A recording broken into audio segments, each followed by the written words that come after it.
going to cook these at 400 for 20 minutes. Okay, next we have our oversized tortilla, and we're going to microwave that for 10 seconds. Next you're going to add your chopped greens to your tortilla. Next you're going to add the ranch, and you don't have to mix it, just layer a little bit of ranch on top of your greens. Okay, and next I've added the chopped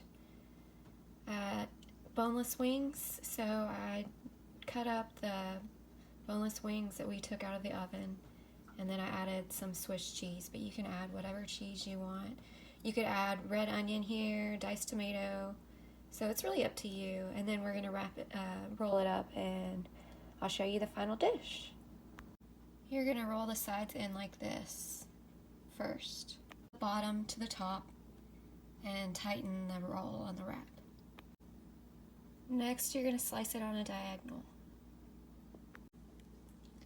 And this is your final dish. Hope you enjoy. Thanks for watching. See you next time.